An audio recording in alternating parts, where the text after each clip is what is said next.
예, 저는 그 포항에서 32년째 동부치과를 하고 있는 강석기입니다. 안녕하십니까? 편하게 하겠습니다.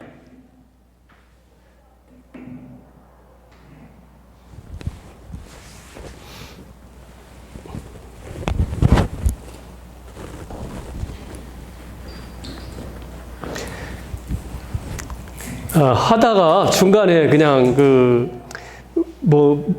의문이 생기는 거 있으면 그냥 바로 같이 얘기하면서 할 수 있도록 하세요. 제가 오늘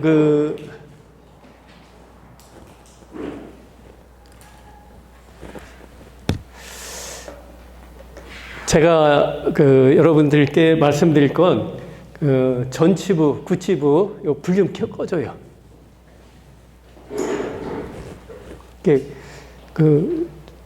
슬라이드들이 깨끗하고 좋은데, 이게, 라이트, 여기, 꺼봐. 예.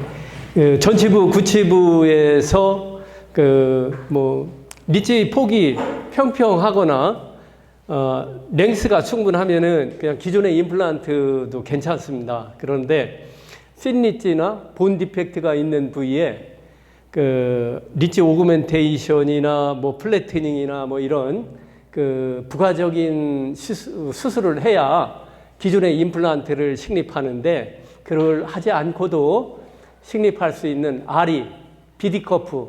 아리는 뭐냐? 아리에 대해서도 또 이제 주로 오늘 강의가 아리이지만은 이 비디커프도 소개를 하는 건 기존의 임플란트의 머신드 설페이스 2mm, 4mm가 있어가지고, 씬 리치, 본 디펙트 부위에 해결을 할 수 있는 그런 임플란트가 있어가지고 소개를 합니다. 이러한 아리나 BD 커프는 제로본 로스를 위한 롱텀 석세스, 이걸 이룰 수 있게 소개를 하는 거예요.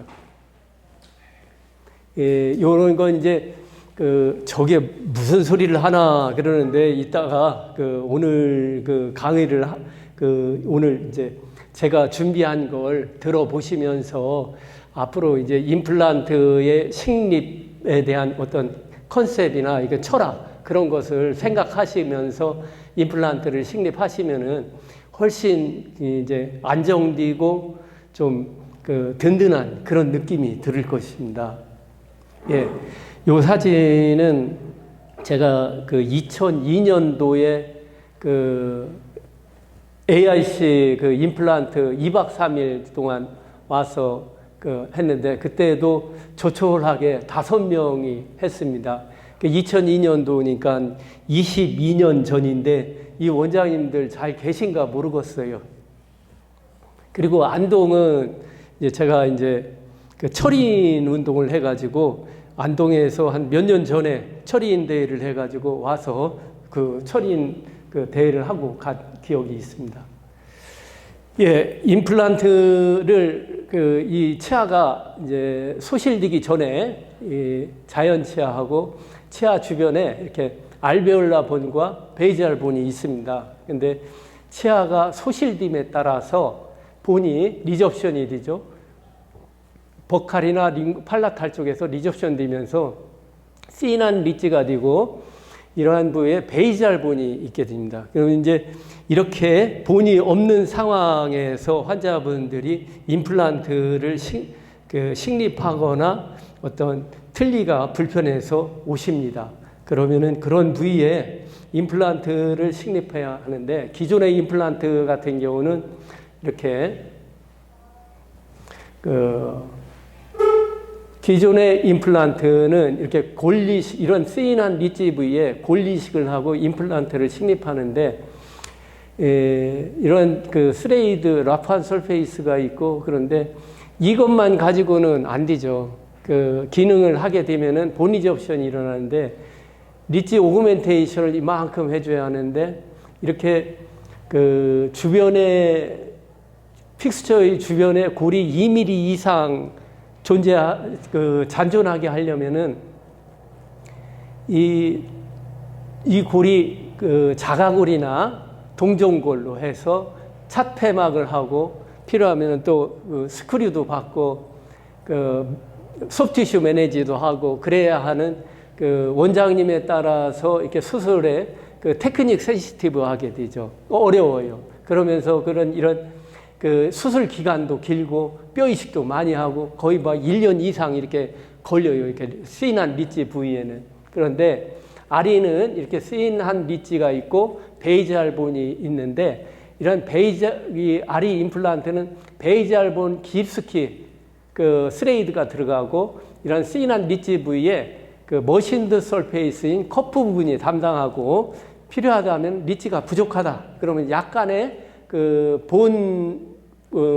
본을 그 컨토리제이션 같은 걸 하고 또 필요하면 그 위에 멤브레인을 하는데 멤브레인은 보통 이제 저는 오식스 블루맥스라고 한 소프티슈 시크닝을 한 2mm 정도 그렇게 그 소프티슈를 그 시크닝 해줍니다. 그래서 이런 아리 임플란트는 기저굴에 임플란트를 식립하는데 그 커다란 어떤 테크닉 센시티브 한 게 없고 그냥 보통 일반 선생님들도 다 같이 수술하면은 동일한 결과를 얻을 수 있는 그런 임플란트입니다.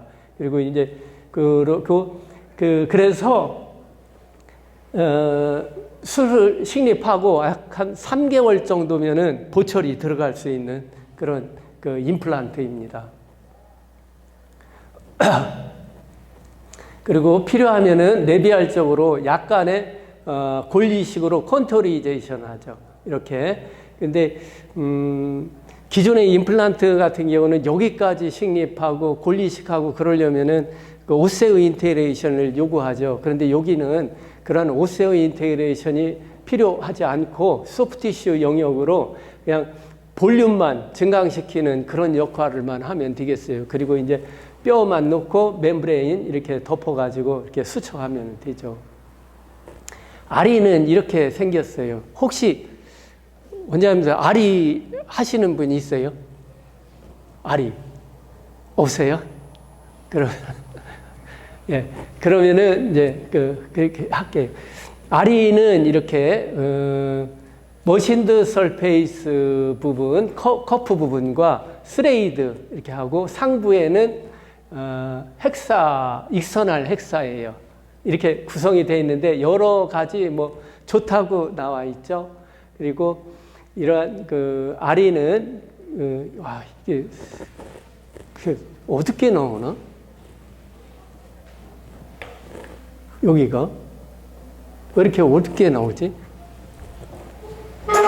이런 데가 다 안 나오네.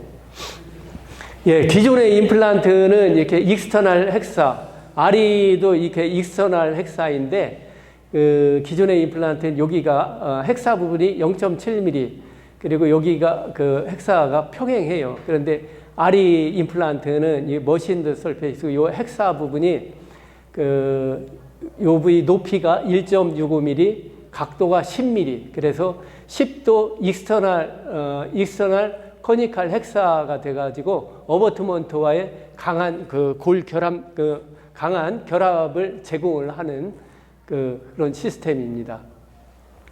아리 기본 형태는 이렇게 크게 머신드 설페이스는 커프 부분과 러프한 설페이스는 스레이드 부분으로 나누어요. 근데 이제 이 커프 부분, 머신드 설페이스는 이 중간 부위에 약 2mm 정도 부분에 2mm 정도의 폭에 17 마이크로의 미세한 그루브가 있어가지고 허라이전탈 서컴브렌셜 파이브로블라스트나 콜라겐들이 여기에 긴밀하게 접촉할 수 있는 소프티슈 프렌들리 디자인이고 이 스레이드 부분은 라프한 설페이스인데 설페이스 자체가 엑스피드입니다. 엑스피드는 SLA 설페이스에 칼슘 이온을 코팅한 지금까지 어떤 설페이스의 진화 과정에서 가장 진보된 그런 설페이스입니다. 그리고 이러한 부분은 베이지알본에서 강한 골 고정과 골 융합력을 얻을 수가 있습니다. 그리고 이렇게 스레이드 부분이 조직 깊숙이 들어가 있어서 구강 세균의 노출이 적습니다. 기존의 임플란트 R이 이렇게 보면은 그 구강세균과의 거리가 라프한 설페이스와의 거리가 훨씬 그 R이는 이러한 매직 커프 부분이죠. 이것이 구강세균의 노출이 적은 클린 앤드 세이프 존이고 라프한 설페이스를 하방 깊숙이 기저골에 위치시킴으로써 구강세균의 노출의 가능성을 현저히 낮춰줍니다. 그냥 이렇게 들으세요. 그리고 R는 씬 리치의 리치 오그멘테이션 없이도 기저골로부터 강력한 초기 고정력을 얻습니다.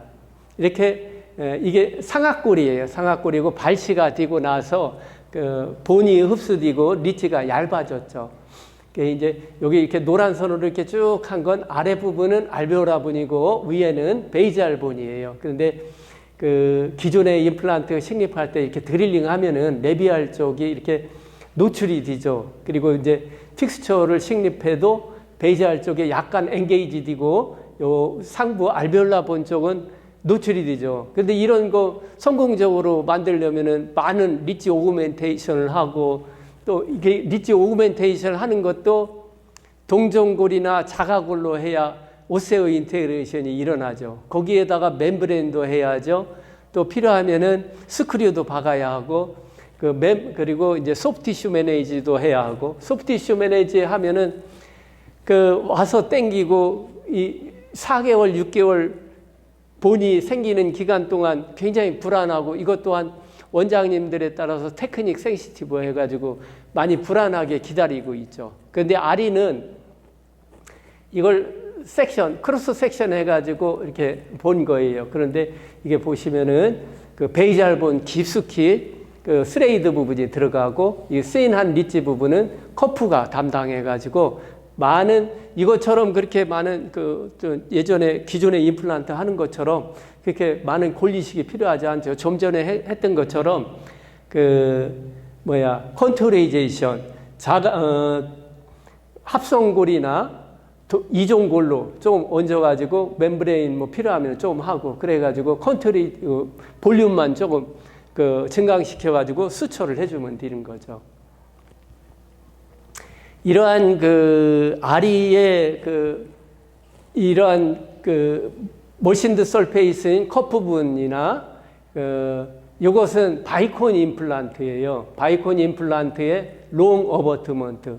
요 경우는 이제 거의 바이콘 예전에 나왔었잖아요. 그리고 이제 바이콘 임플란트하고 롱 어버트먼트를 이렇게 커넥션 했는데 이건 베이지알 본 쪽에 깊숙이 식립을 하고 롱한 어버트먼트가 커넥션이에요.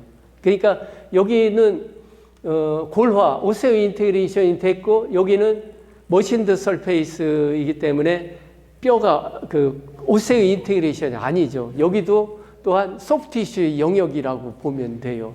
그리고 마찬가지로 R이는 이렇게 스레이드 부분과 이런 머신드 설페이스인 커프 부분이 여기처럼 커넥션이 아니고 일체형이라는 거죠. 일체형으로서 바이콘보다 좀 더 유리한 디자인으로서 훨씬 장기적으로 롱텀하게 성공할 수 있는 그런 디자인이라고 보면 됩니다. 예, 계속 롱텀하게 이렇게 지켜본 바이콘 임플란트입니다. 17년, 7년, 9년, 11년, 12년, 그리고 15년 이렇게 오고 또 다른 바이콘 임플란트, 깊숙이 식립하고 롱한 어버트먼트가 커넥션 돼가지고 이런 경우도 15년 막 이렇게 사용을 했던 거죠. 이 주변은 골화가 아니고 미세한 이렇게 똑 떨어지는 거죠. 여기 이러한 부분은 라프한 설페이스로 골화 오세오 인테그레이션 해가지고 꽝꽝 묶여 있는 거죠.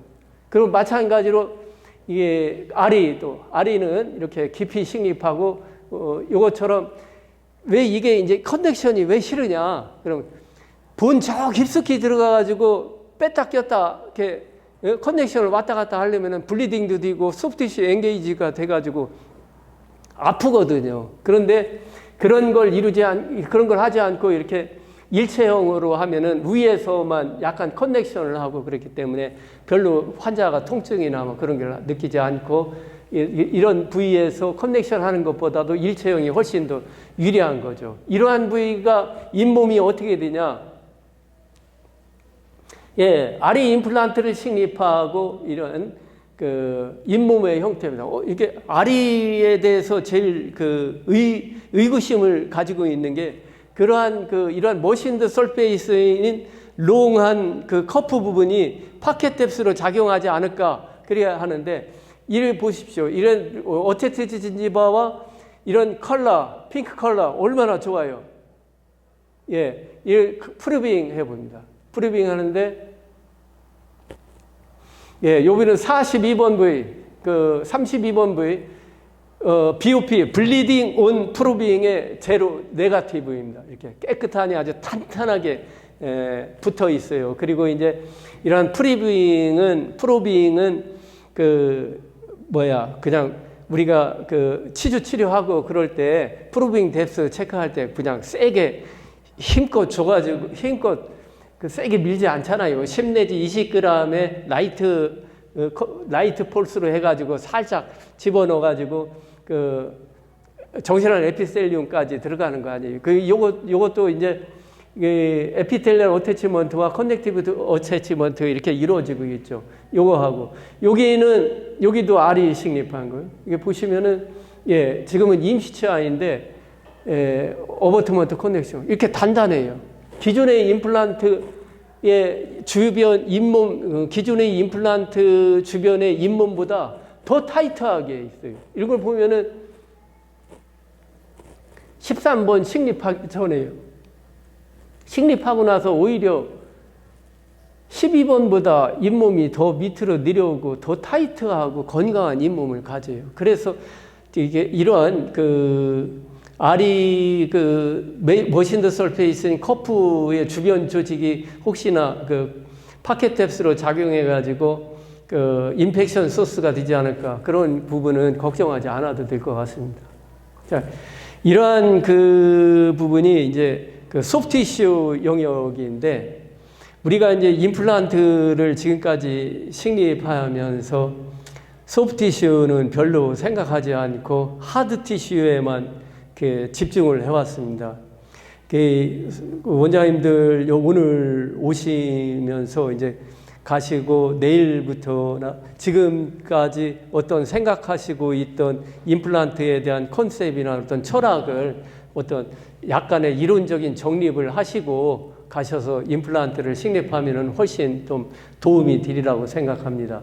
이 생물학적 폭경을 얘기한 것은 자연치아하고 임플란트의 생물학적 폭경을 얘기하면서 아리의 머신드 설페이스인 커프 부분과 블루 다이아몬드 머신드 설페이스인 커프 부분 그런 부분이 어떤 자연치아에서의 생물학적 폭경, 임플란트에서의 생물학적 폭경으로서 그러한 생물학적 폭경들이 어떠한 역할을 하고 구강 내에서 그런 기능을 담당하는지 부분에 대해서 오늘 좀 말씀드리겠습니다.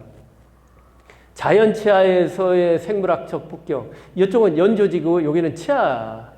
치아는 범랑젤, 시멘트젤, 덴틴이 있겠죠. 자연치아에서의 생물학적 폭경은 sulcus 1mm, 정셔널 에피텔리움 1mm, 컨넥티브 티슈 어태치먼트 1mm. 그래서 통상 자연치아에서의 생물학적 폭경은 통상 3mm라고 생각하시면 됩니다.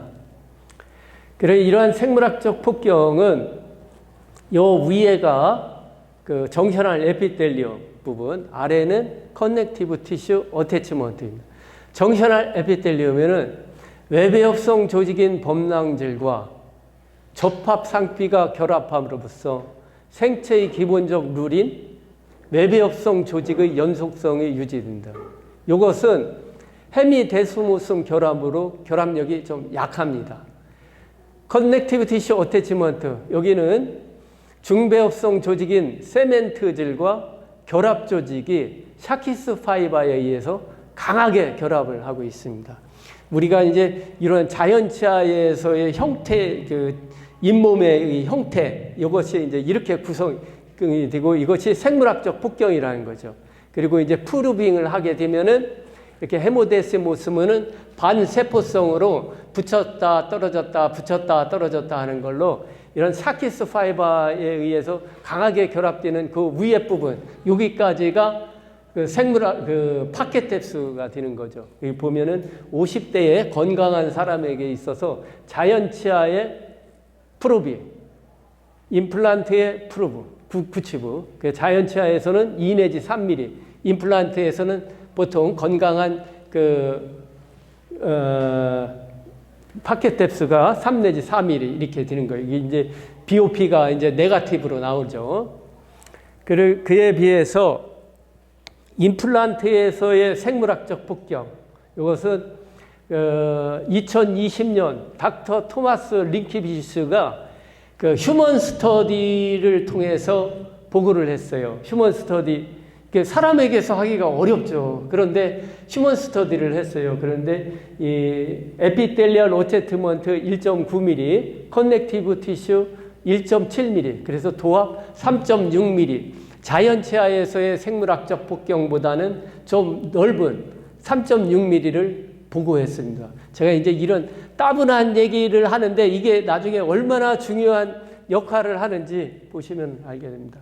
이러한 생물학적 폭경이 갖는 의미, 임플란트에서의 생물학적 폭경, 자연치아에서의 생물학적 폭경, 이런 그 생물학적 폭경은 형태적인 단순한 의미보다는 왜 그러한 형태를 갖게 되었는가, 그 의미를 생각해야 한다.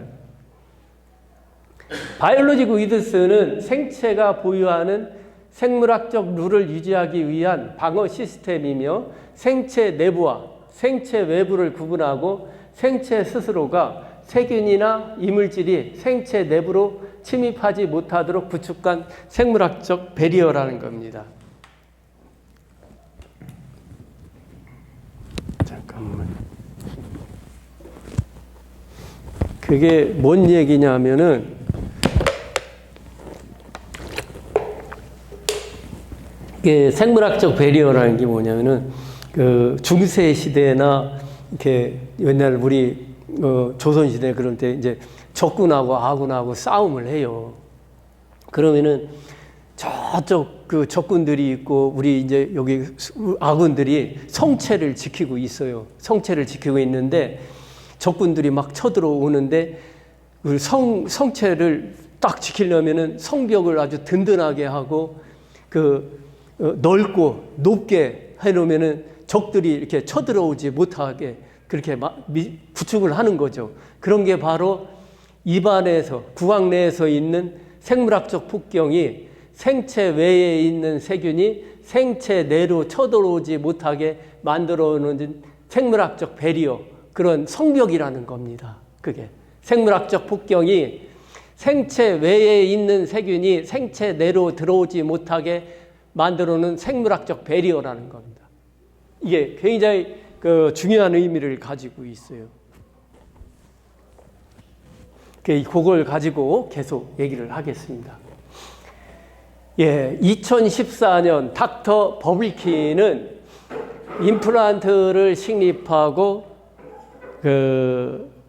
보철이 들어가면서 어버트먼트의 길이에 따른 본 리접션과의 상관관계를 보고했습니다.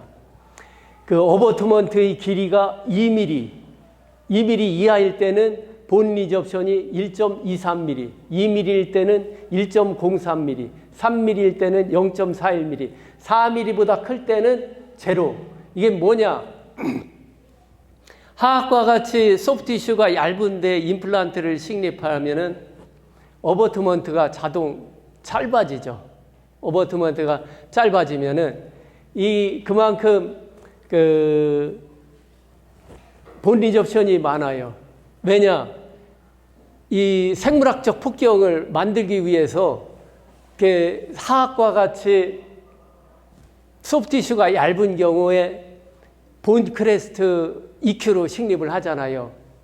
그러면은 소프티슈가 얇고 그런 상태에서 어버트먼트가 2mm보다 짧게 들어간다. 그러면은 본 리접션이 생겨요. 그게 왜 그러냐면은 생물학적 배리어, 적군, 생체 외에 있는 세균이 생체 내로 침투하지 못하도록 그만큼 닥터 버블키가 얘기한 그 임플란트에서의 생물학적 폭경 3.6mm를 향해서 이렇게 가는 거예요. 여기 보시면은 어버트먼트의 길이가 2mm일 때는 1.23, 2mm일 때는 1.03, 3mm일 때는 0.41. 이게 더하면은 3.23, 3.03, 3.41. 링케비치스가 얘기한 임플란트의 생물학적 폭경을 향해서 가는 거죠. 그렇게 본을 녹여가지고 소프티슈를 만드는 겁니다. 그래서 그런 생물학적 폭경을 확보해가지고 생체 외에 있는 세균이 생체 내로 들어오지 못하도록 이러한 소프티슈의 두께를 확보하는 거죠. 자, 이 환자분과 같은 경우는 제가 이제 한 건 아니고, 알이나 바이커는 아니지만은 골 깊숙이 임플란트를 식립하고 이렇게 롱한 어버트먼트를 했어요. 그래서 이런 경우에는 생물학적 폭경이나 그런 것을 생각했을 때는 본 리접션이 없어요. 본 리접션이 앞으로 없을 거예요. 충분한 생물학적 폭경이 확보가 돼 있기 때문에. 그러나 이 원장님이 이 선생님 그 임플란트를 식립할 때는 그 본 바이올로지나 이런 생물학적 폭경에 대해서 생각하고 식립했는지는 안 했는지는 모르겠는데 이게 장기적으로는 안정을 띄지만은 이러한 보철물이 나왔어요. 심미적으로뿐만 아니라 심미적으로 좀 안 좋고 이러한 부위에도 푸드 인펙션이 되겠죠. 그리고 30번대의 임플란트를 보시면은 거의 한 20년 전에 식립한 임플란트입니다. 여기에는 그때 20년 전에 익스터널 헥사를 식립했죠. 여기 이제 물론 그 소프티슈도 화학이 얇겠죠. 이 임플란트를 이렇게 식립하고 보철이 들어가면서 1, 2년 상간에 약간 1 내지 2mm의 소설이제이션이 생기는 거죠. 이것이 소설이제이션이 뭐냐? 화학의 소프티슈가 얇기 때문에 생물학적 폭경을 확보하기 위해서 자동적으로 이렇게 본이 흡수가 되는 겁니다.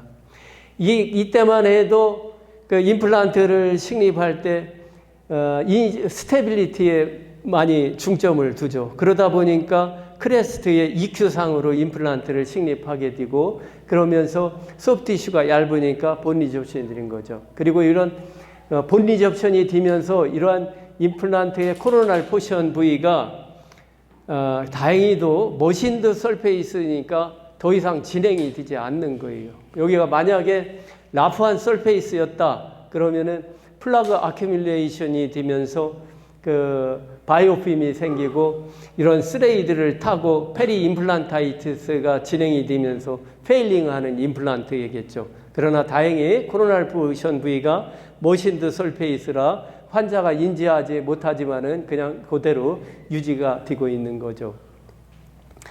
요 부위 40번대 부위. 요 부위는 제가 30여 년간 임플란트를 하면서 얻은 답입니다. 화학과 같이 소프티슈가 얇은 경우에는 골 깊숙이 임플란트를 식립하고 또한 이 부위가 자연치아와 심미적으로 유사한 그러한 형태를 갖는 것.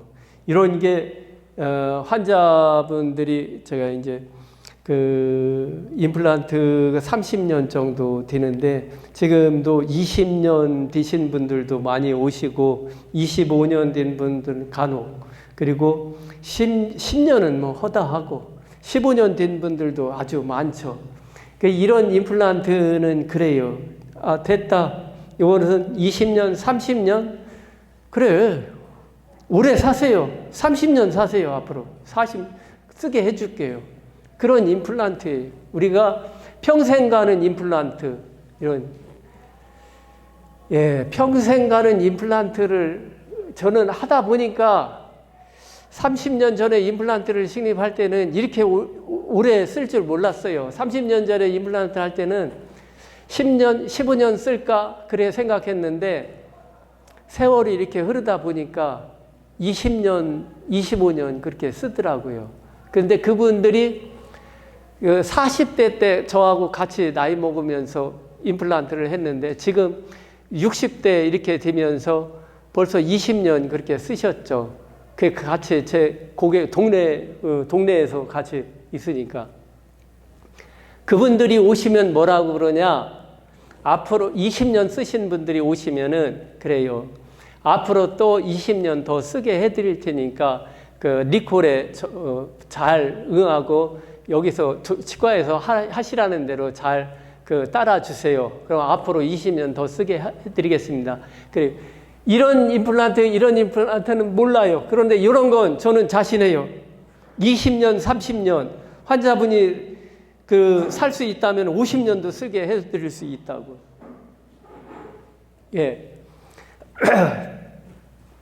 이러한 임플란트가 그래요. 그런데 이게 이제 골 깊숙이 들어가 있어가지고 이게 문제는 뭐냐면은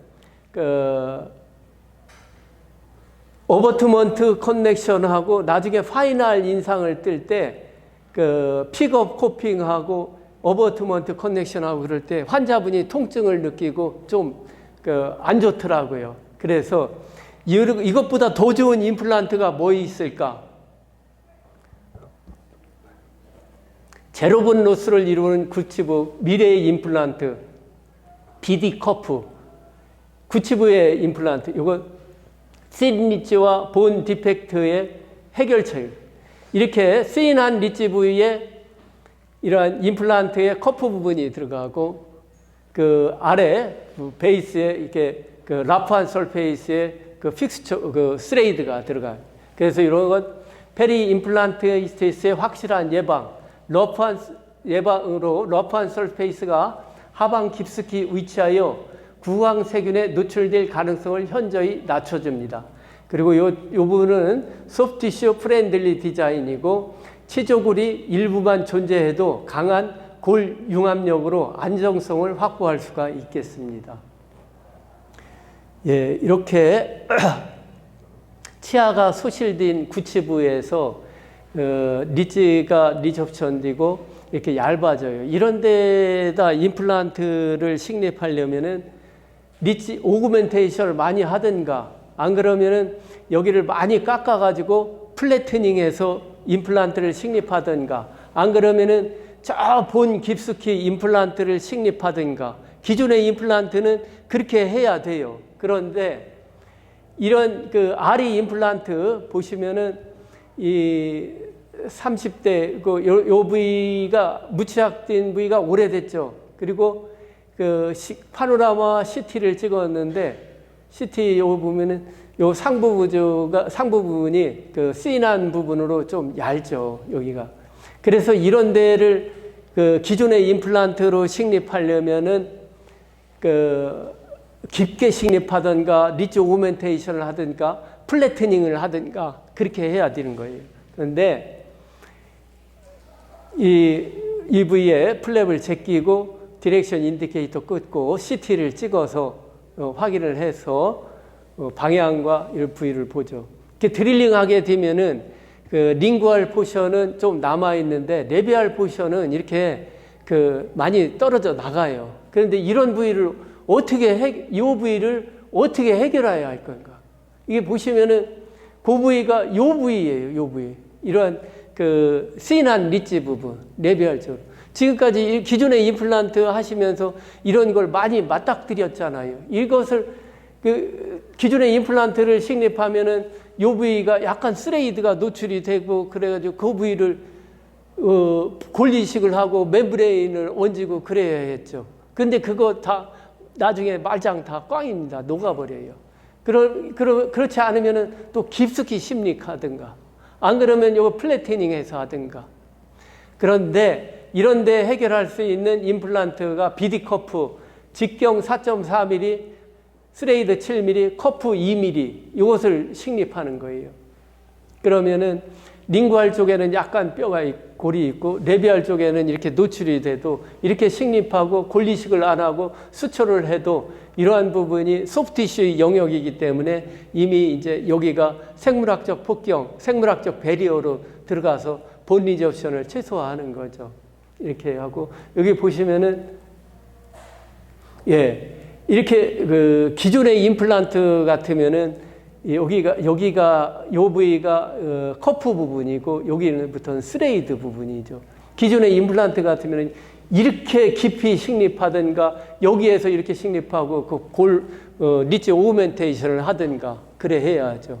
근데 여기는 스레이드가 아주 깊숙이 들어가 있고 BD 커프 부분이 이렇게 본 디펙트 부분에 담당을 해가지고 보철하는데 유리하고 나중에 본 리접션도 없죠. 이 환자분은 75세 44번, 46번 결손 부위에 여기 44번 부위는 아리, 46번 부위는 BD 커프. 이 마찬가지로 구강내 사진 보시면은 발치되고 무치약으로 오래된 상태의 리치 부분이 이제 플랩을 제끼고 보면은 얇으리라고 생각하죠. 플랩을 제끼니까 얇죠. 그리고 디렉션 인디케이터 꽂고 파노라마와 CT를 찍어요. 이 임플란트 식립할 때 중간에 이렇게 드릴링 해가지고 디렉션 인디케이터 꽂고 파노라마와 CT를 꼭 찍어가지고 방향하고 길이를 확인하시고 하면은 훨씬 더 수술하고 나서 좀 기분 좋은 그런 결과를 얻을 수가 있어요. 저는 그게 하는데 5분밖에 안 걸리거든요. 그 5분 동안 하면서 다른 환자 보고 사진 찍고 파노라마와 CT 이렇게 준비하라고 해놓으면 되죠. 그것이 잠깐이지만은 환자는 20년, 30년 쓰는데 중요한 포인트거든요. 예, 이 44번 부위, 44번 부위, 46번 부위, 이 코로날 포션이 씨나죠. 이런데 해결할 수 있는 거. 44번 아리, 예, 이거 보시면 44번 부위는 아리 임플란트 신경하고 레비알 저쪽에 씨난 리치 부분이 들이죠. 46번 부위 여기. 예, 파노라마와 CT 보시면은 이렇게 씨난 리치 부분은 머신드 설페이스인 커프 부분이 담당하는 거예요. 여기도 마찬가지로 씨난 부분은 머신드 설페이스인 커프 부분이 담당하는 거죠. 여기는 이제 오세오 인테그레이션이 아니고 소프트티슈의 영역이에요. 이것이 소프트티슈의 영역으로서 생물학적 폭경, 좀 전에 얘기한 닥터 벌비키가 임플란트가 식립되고 어버트먼트의 길이에 따른 본 리접션과의 상관관계를 보고했잖아요. 이런 부위는 스레이드가 아니고 머신드 설페이스로서 소프티슈 영역이기 때문에 본 리접션이 생길 이유가 없죠. 그런 건 본 디펙트 부위에 기존의 임플란트를 식립할 때 이러한 지금까지 이제 이러한 리치 부분이었죠. 기존의 임플란트 이렇게 식립하면은 나서 이렇게 리치 오그멘테이션을 이렇게 하고 보철물이 들어가죠. 이렇게 보철물이 들어가면은 소프티슈가 2mm고 그러면은 1, 2년 상간에 소소리제이션이 생긴다고 하죠. 소소리제이션은 뭐냐면은 소프티슈, 생물학적 폭경을 만들기 위해서 생물학적 폭경을 만들기 위해서 본을 녹여가지고 소프티슈를 만드는 겁니다.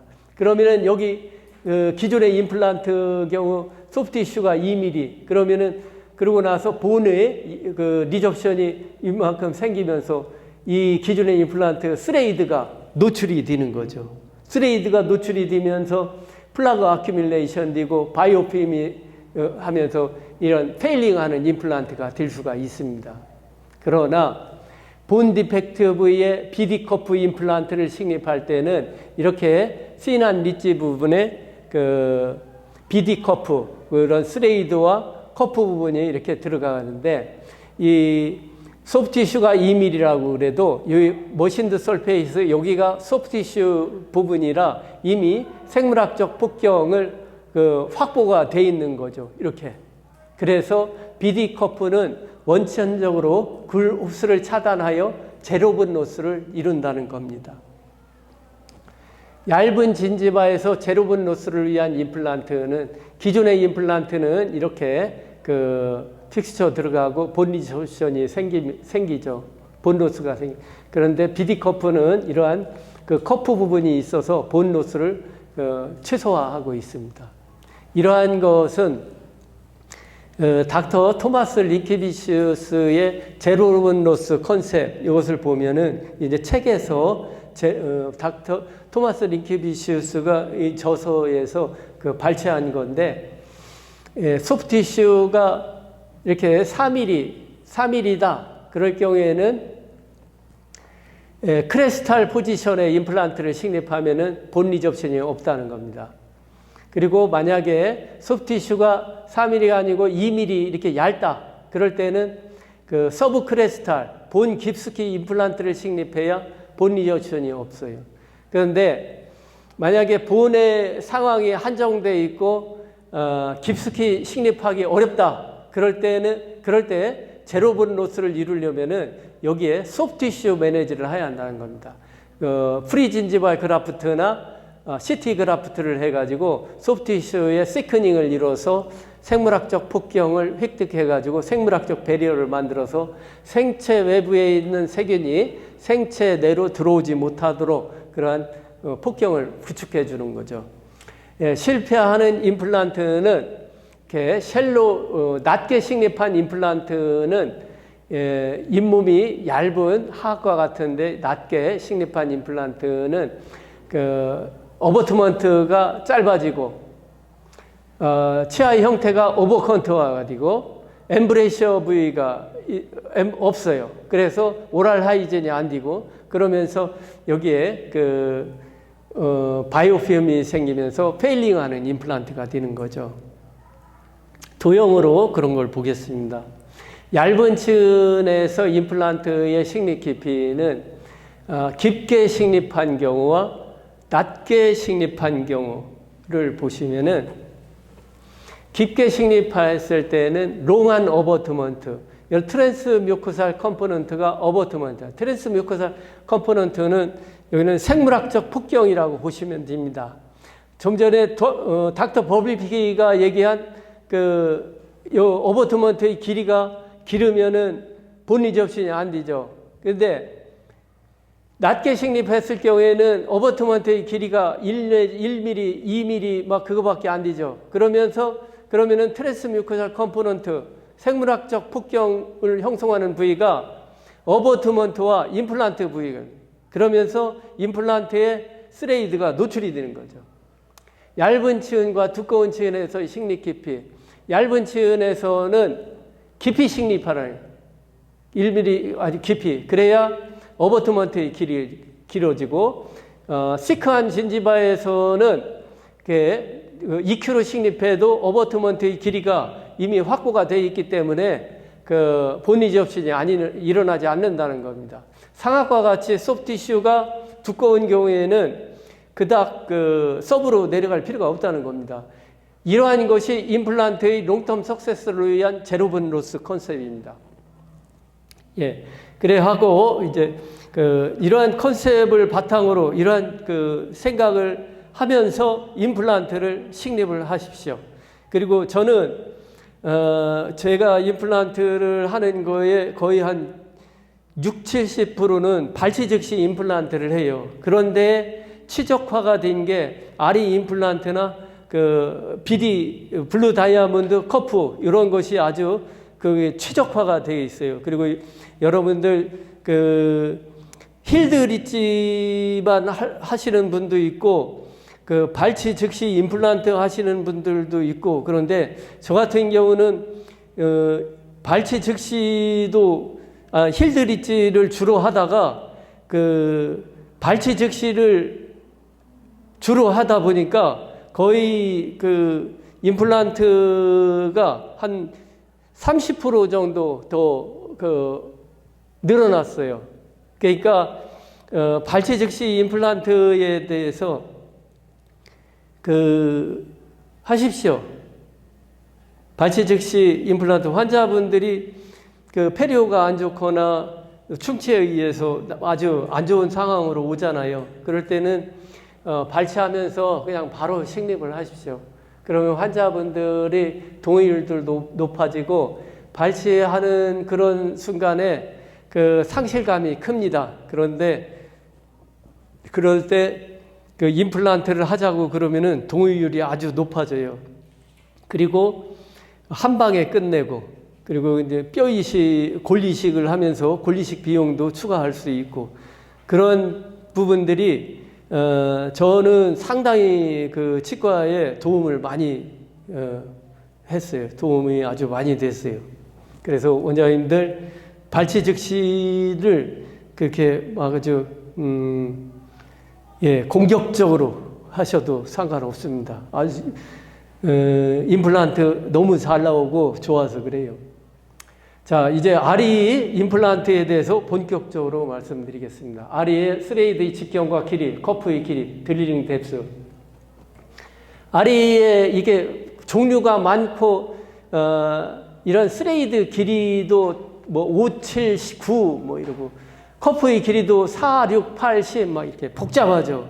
그런데 아리를 사용하시면은 그렇게 저는 단순해 버렸어요.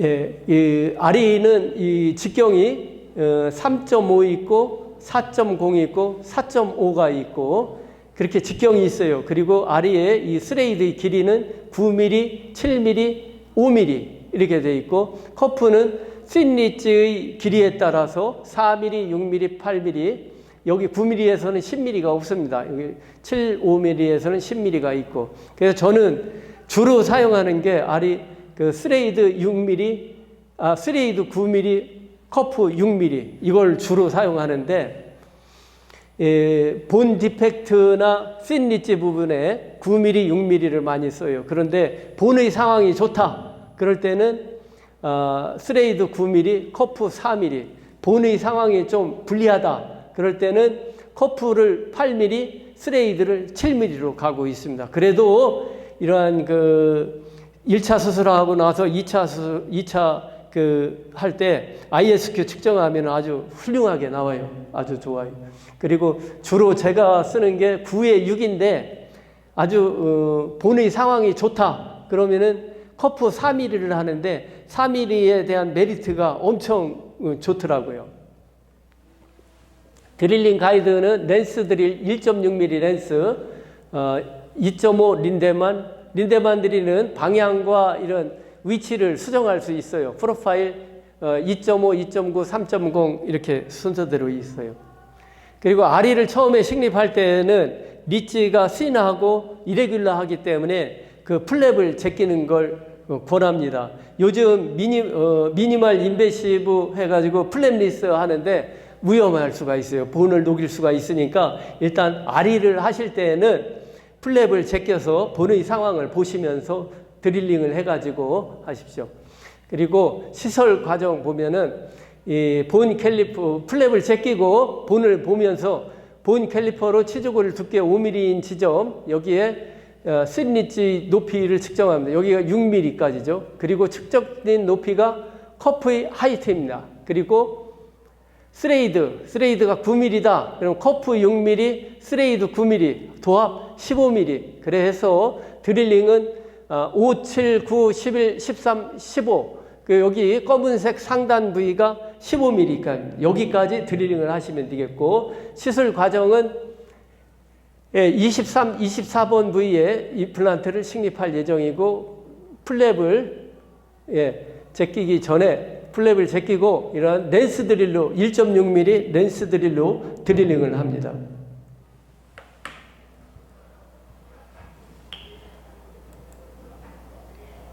1.6mm 렌스 드릴로 드릴링 업앤다운 하면서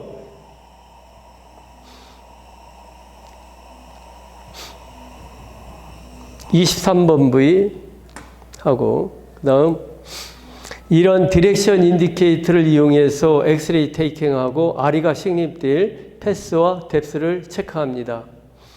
이 파노라마와 CT를 찍어가지고, CT는 각 부위별로 섹션을 해가지고 방향과 길이를 확인하는데, 여기 보시면은 CT를 꼭 찍어서 확인하는 이유는 이러한 디렉션 인디케이터의 방향이 레비알적으로 가 있죠. 그러면 이렇게 하다 보면은 그 퍼포레이션이나 약간 노출이 될 수 있겠죠. 그래서 CT를 꼭 찍어가지고 확인하라는 게 그 팔라탈 쪽으로 약간 기울여가지고 이렇게 임플란트 드릴링을 해야 합니다.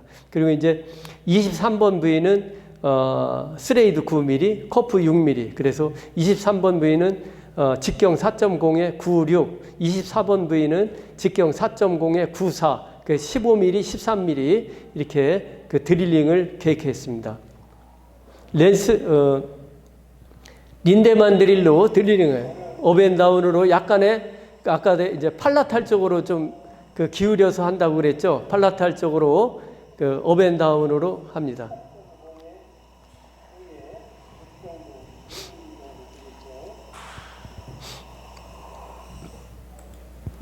예, 그리고 그 힐링 어버트먼트나 최종 부철의 간섭이 예상될 경우에는 프로파일 드릴을 사용해가지고 간섭본을 제거합니다. 그리고 2.9, 2.5, 2.9 이 드릴을 사용하고, 자, 그 다음에는 2.5 드릴링을 하는 거예요. 업앤다운으로 24번 부위는 13mm까지 드릴링 하죠. 그러니까 검은색 하단 부위에 그것까지 드릴링 하는 겁니다. 그 다음 2.9mm 드릴링.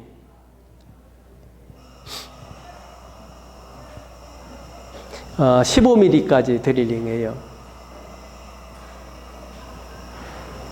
업앤다운 15mm까지 여기는 23번 부위 디렉션 인디케이터 꽂고 24번 부위 2.9mm 드릴링을 합니다. 예, 23, 24 지금 3.0mm 드릴링하고 예, 업앤다운으로 드릴링. 쉬워요. 플랩도 요것만 제끼면 돼요. 많이 제낄 것도 없어요.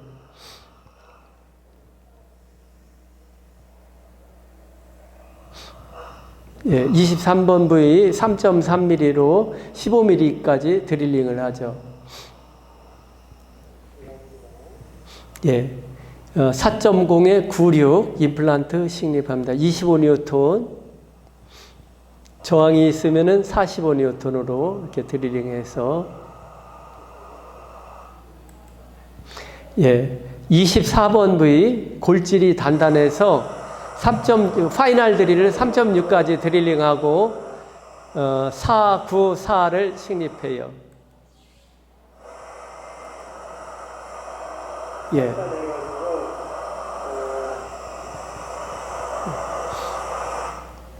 예, 4.0에 94, 13mm. 그리고 이렇게 식립을 할 때는 이 임플란트 아리를 식립할 때는 그 헥사의 탑이 본 레벨에 오게 그렇게 하면 됩니다. 위치는.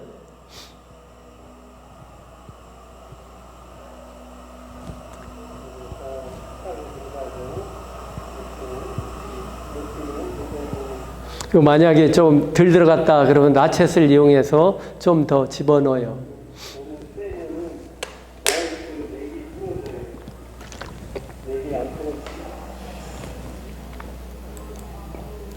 예.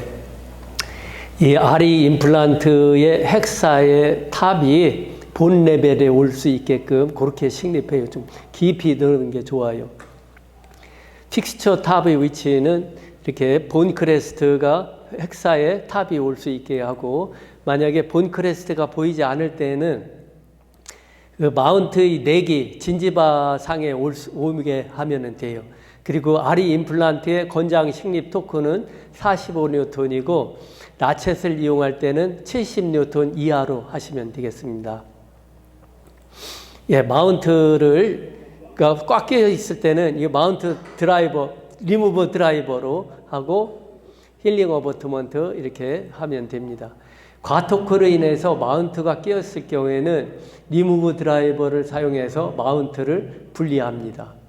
그리고 이렇게 수술하고 나서 파노라마 사진입니다. 보시면은 이제 그 중간에 파노라마와 CT를 찍어서 방향과 길이를 결정했죠. 아주 그 수술하고 나서 사진 찍어가지고 이렇게 뿌듯한 느낌이 들어야 오늘 그 기분이 좀 좋죠. 그리고 아리의 그 서지컬 키트는 렌스 드릴, 린데만 드릴 이렇게 있고, 요 서지컬 키트에 이러한 그 숫자가 나와요. 요것은 보시면은 왜 이걸 해놨냐?